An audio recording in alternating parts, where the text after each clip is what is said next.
I'm a hustler. I could sell Raid to a bug. I'm a hustler. I could sell salt to a slug. This is Mark Bell from SuperTraining.tv, Super Training Gym, the strongest gym in the West, answering more questions today for this very special tanned portion of the Power Project. Now, before we get to our question from Sean McLeod about body weight, we're going to talk a little bit more about body weight. Somebody who's recently inspired myself, the people's coach, somebody inside my very own gym. And her name is Leah Parker. This woman has recently chopped her body fat in half. Not literally. She didn't like pull it off her body and then slice it with a Ginsu knife or something like that. She has decreased her body fat in half by simply following Carb Nite, and I just really find that extremely motivating. A lot of times people say, "Oh man, I can't lift what you lift, coach," or "I can't do this or that," or people will say things like that to me as if I'm not supposed to be excited or motivated about the gains that they make just because they may not lift as much as myself, or they may not lift as much as somebody I know or have heard of or whatever.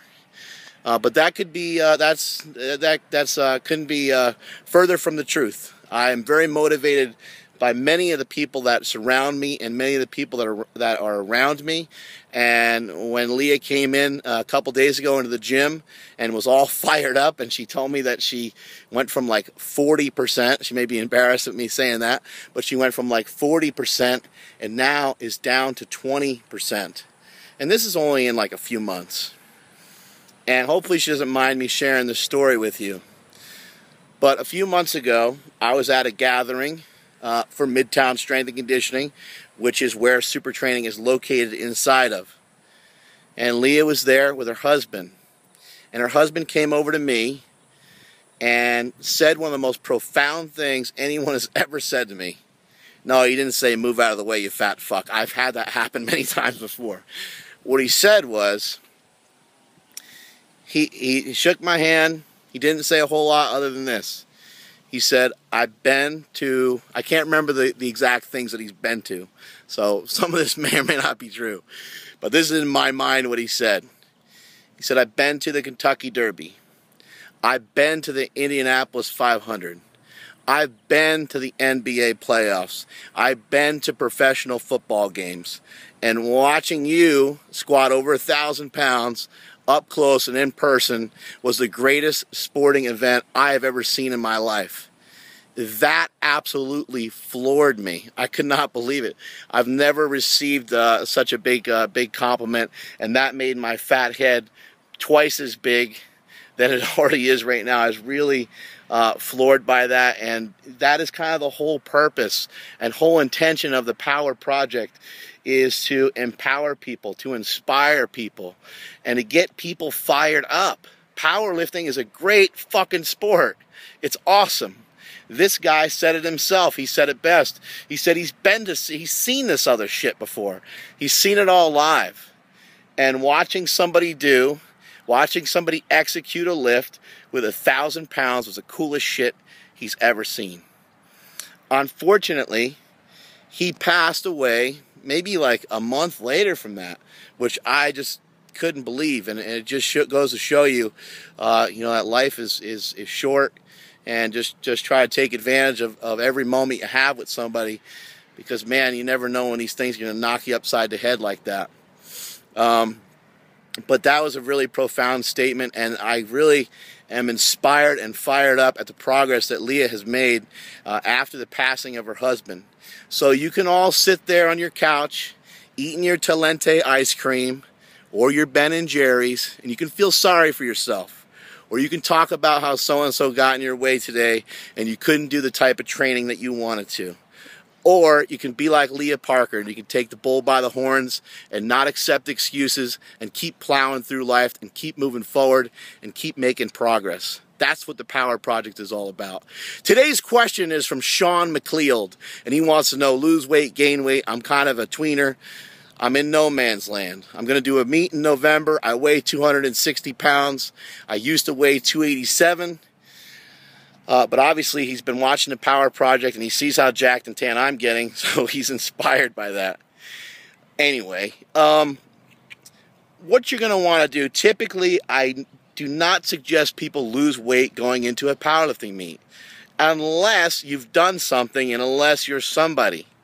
So let's say you've done 2,500 pound total at 242 and you want to try the same thing at 220. Well, I'd say, shit, man, go for it. Because you've already done something great in powerlifting. You've already hit a big number. Or let's say you've done an 1,800 pound total raw at 242, and now you want to try to do an 1,800 pound total raw at 220. Those things are great. Those things are fine. But make sure you've actually done something. For this gentleman who weighs 260 pounds, unless you feel like you've already done something at this heavier weight class, which 260 would put you in the 275 pound weight class, and that's what he means by calling himself a tweener. He's trying to maximize the weight class. He's trying to top out the weight classes you want to try to do. If you're 242 lifter, normally you weigh about 250, 255, much of what I've been doing lately. And if you're 270 lifter, usually you're 285 and oftentimes 290. That's how I benched 854 at 275. I was walking around at 292 all the time and made the crazy weight cut to make weight and all that good stuff. But typically, losing weight going into a powerlifting meet is not a great idea, no matter who you are or what you have done. Gaining weight going into a powerlifting meet, however, can be fantastic. Powerlifting is to be done fat and angry. You need to be gaining weight to be able to handle some of these massive amount of weights. Even the great Stan Efferding, was tinkering around 2,000, 2,100, these types of numbers. And when he really started to pack on some mass and pack on some size and get bloated and actually almost looked to a point, I can't even believe I'm going to say it, but he almost even looked fat. I mean, he had a gut on him. Let's just be honest, he did, right? I mean, he didn't have a standard powerlifting gut. It was all like just distended, crazy abness going on. But nonetheless, he was carrying a few extra lbs, let's say. I don't want to hurt his ego too much.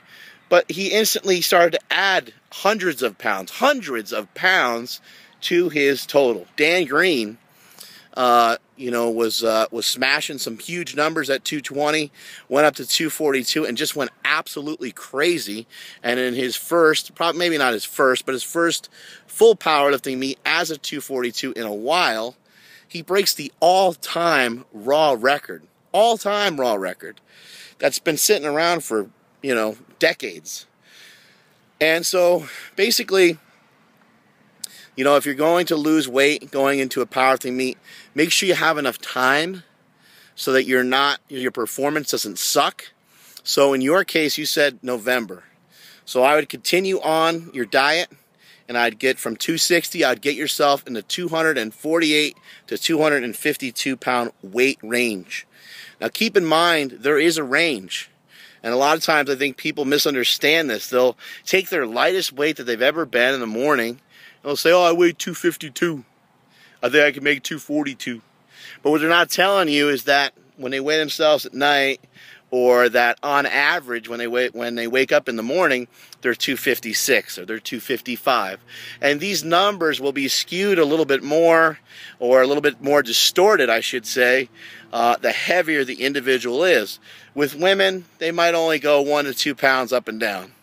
But for myself, I can randomly gain 4 pounds, probably because I'm a bell, but I can randomly gain 4 pounds. It's kind of like out of nowhere.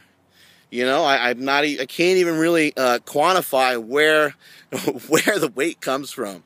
It could be sushi or something, and something salty, or who really knows. But there's some days where I'll wake up 4 pounds heavier than I was the day before, even while staying on the same diet and eating very similar foods. But could be salt, could be water. More than likely that's what it is. But it doesn't matter what it is.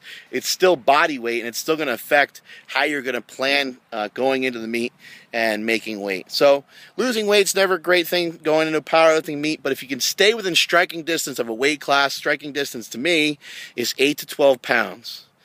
Less experienced people, it's probably 6 to 8 pounds. More experienced people can handle 8 to 12 pounds. And the super experienced can handle a little bit more. But again, it doesn't matter who you are or what you've done in the sport. If you go into the meet bigger, you'll be better. Bigger's always better, don't they say that? Somebody says that. That's what she said. How about we go with that? Multiply your hustle and multiply your muscle. Strength is never a weakness, and that is it from SuperTraining.tv.